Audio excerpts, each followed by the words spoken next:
Hi everyone, ఎలా ఉన్నారు అందరూ? వెల్కమ్ టు పుట్టింటి హాల్. మేము రీసెంట్గా ఊరెళ్ళామని చెప్పా కదా. వచ్చేప్పుడు మా అమ్మ ఏమేమి పంపించారనేది ఈ వీడియోలో చూపిస్తాను.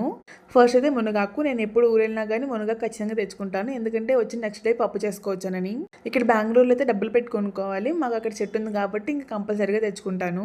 అండ్ అలాగే అమ్మ దగ్గర కొన్ని ఎంటీ బాక్సెస్ ఉంటే అవి కూడా తీసుకొచ్చాను. వాటితో పాటు షేప్స్ ఉంటాయి కదా, మా అమ్మ కుకీస్ చేయడానికి షేప్స్ తీసుకున్నారు. సో మా పాపకు కొన్ని ఇచ్చారు, ఏదైనా అట్టు వేసినప్పుడు ఆ షేప్ కట్ చేయొచ్చు అని.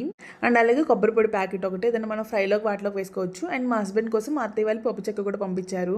అండ్ ఈ కవర్ నిండా చూసారు కదా చక్రాలు, ఇవి మజ్జిగతో చేసిన చక్రాలు చాలా అమ్మీగా ఉంటాయి. ఎవరికైనా రెసిపీ కావాలంటే ఖచ్చితంగా కమెంట్ చేయండి. అండ్ నెక్స్ట్ వచ్చేసి బెల్లం గవ్వలు. మా పాప కోసం అయితే గవ్వలు చేశారు. సో ఎక్కువగా మేము బెల్లం గవ్వలే చేస్తాము, పాప తింటుందని. పంచదార గవ్వలు చాలా అంటే చాలా రేర్గా చేస్తాము.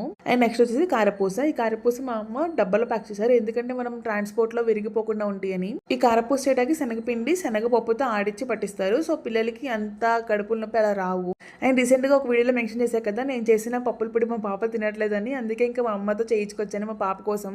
అండ్ మా హస్బెండ్ కోసం మిక్చర్ పంపించారు, ఇది తనకి చాలా అంటే చాలా ఫేవరెట్. అండ్ ఇంకేమేమి తెచ్చారనేది పార్ట్ 2లో చూడండి.